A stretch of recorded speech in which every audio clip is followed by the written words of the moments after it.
ये ले मैडम जी, आपकी अमानत, गिन लें। कहीं ऐसा ना बाद में आप कहें कि नामुराद ने चाय सिगरेट के लिए पैसे निकाल लिए। चाहो तो मेरे सामने निकाल लो, चाहो तो सब रख लो। मैं रसीद साइन कर देती हूँ कि मैंने वसूल पाया। यही बात आपकी बहुत अच्छी है, दिल बहुत बड़ा है आप। अब आप अपनी उदासी दूर करें। आपके नाराज मेहमान मूसा को लाए हूं मैं। क्या? मुझे तो यकीन ही नहीं आ रहा कि तुमने मुझे माफ कर दिया है मूसा। कैसी बातें कर रही है मैडम, ऐसा मत कहिए। आप तो मोहसिन है मूसा की। आज के वक्त में किसी अनजान के लिए कोई इतना ज्यादा कहाँ करता है। अनजान मत कहो मुझे, लगता है अभी भी नाराज हूँ। नहीं, आपसे नाराज नहीं हूं, मैं तो खुद से नाराज हूं। वो यही थी मेरे शहर में, उसे ढूंढ ही नहीं सका मैं। मुझे ऐसा लगता है कि फिर से खो दिया है मैंने ज़ुहरा को, खो दिया है मैंने। मैं ही नाअहल हूं, उसे पाने का अहल ही नहीं हूं। ऐसा नहीं कहती मूसा, एक तुम ही तो उसके काबिल हो, अहल हो उसे पाने के। मगर न जाने किस्मत को क्या मंजूर है। मैंने तुम्हें बहुत राब्ता करने की कोशिश की, मगर बात नहीं हो सकी। काश मैं यही मौजूद होता।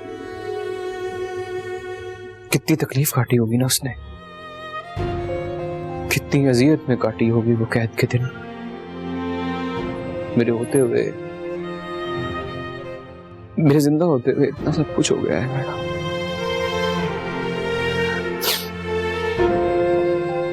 मेरी ज़ुहरा बड़ी नाजुक सी है, कैसे बर्दाश्त की होगी उसने इतनी तकलीफ, इतनी मुसीबत। मेरे होते हुए, मेरी सांसें चलते हुए, मेरे जिंदा होते हुए ये सब कुछ हो गया और कुछ नहीं कर सका मूसा। इस बात का शदीद गुस्सा है मुझे खुद पर इतनी नाराजगी अच्छी नहीं मूसा। मत तो अपने आप को इतनी बड़ी सजा। मैडम, यही तो हम सब इसको समझा समझा कर थक गए हैं, लेकिन वो मूसा ही क्या जो समझ जाए। बहरहाल मैडम, वो उस्ताद ने कहा है कि फैजी और उसकी बीवी के खिलाफ मुकदमा आप दर्ज कराएंगे, क्योंकि उन्होंने आपसे राब्ता किया था। और तौकीर का क्या करना है ये आप सोच कर बता दीजिएगा। तौकीर से तो एक मुलाकात जरूर बनती है, उससे तो एक बार मिलना ही पड़ेगा। इंशाल्लाह अगले दर्स में हम हकूक़ुल इबाद के बारे में बात करेंगे। तो आपको मुलाकात।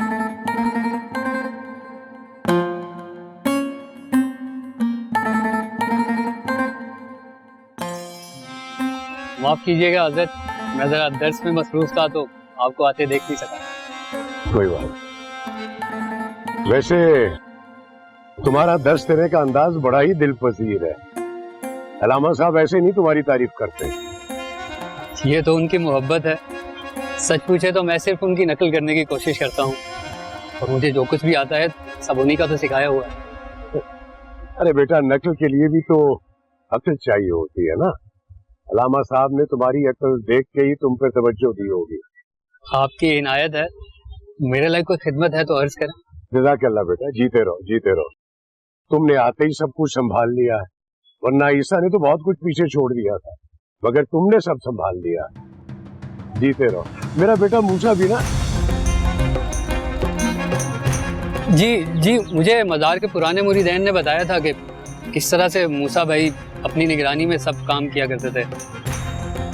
आप बेफिक्र रहिए, मैं आपको मूसा की कमी महसूस नहीं होने दूंगा।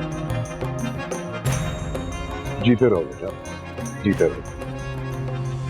हाँ, ऐसी अचानक मुझे ख्याल आ गया। जी। अलामा साहब ने तुम्हारी घर गृहस्थी के बारे में तो कुछ सोचा होगा। जी, पता नहीं, अभी तो बहुत कुछ सीखना बाकी है। शादी ब्याह के लिए तो पूरी उम्र पड़ी है। अरे बेटा, तो शादी के बाद भी इल्म हासिल करने में कोई कैद तो नहीं है। चलो, तुम्हारा ये काम भी इंशाल्लाह कर देंगे। ढूंढेंगे तुम्हारे लिए कोई अच्छी नेक परहेजगार लड़की जो तुम्हारी खिदमत भी करे। जैसे आप बेहतर समझे। जीते रहो, अल्लाह तुम्हारे लिए आसानियां करे। आमीन। जीते रहो, आमीन। जीते रहो।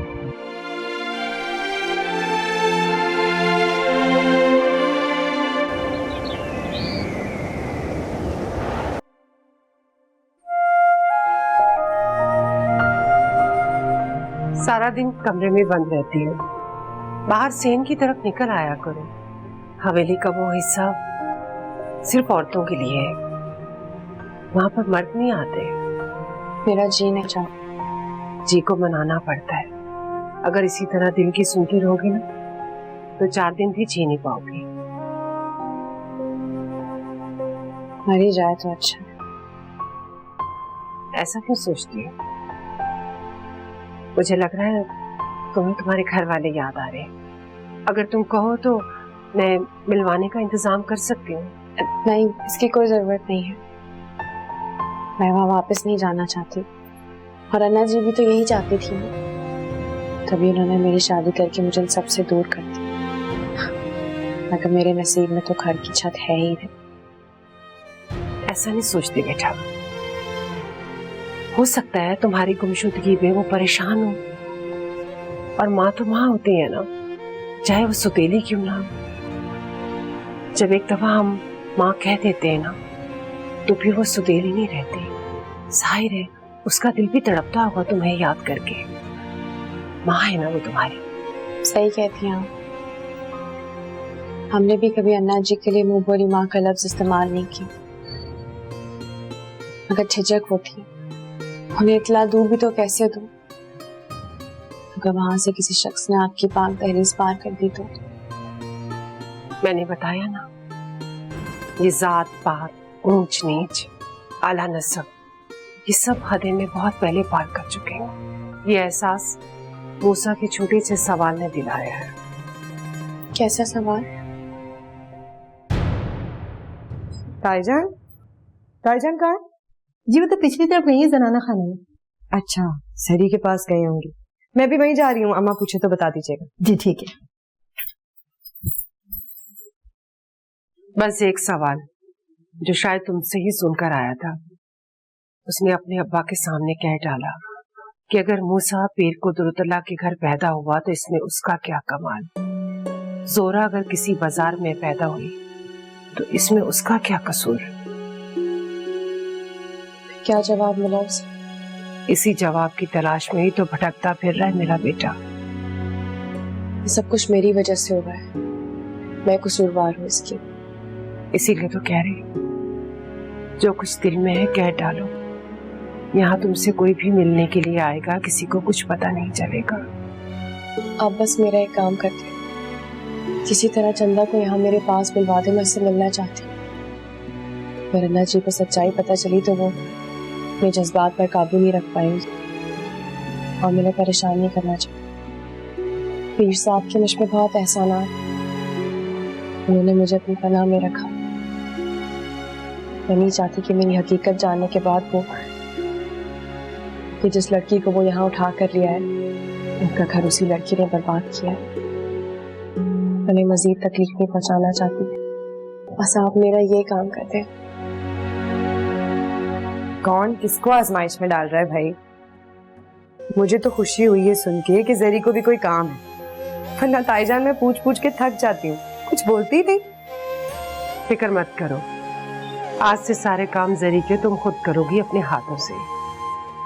मैं खतीजा को बोल कर आई थी कि मैं 2 घड़ी के लिए ऊपर जा रही हूँ, मैं जा रही हूँ उसके पास, तुम जरी के पास बैठो। हाँ हाँ, क्यों नहीं भाई, मैंने तो इसको अपनी दिल से सहेली माना, अब इसके दिल में क्या है ये नहीं पता।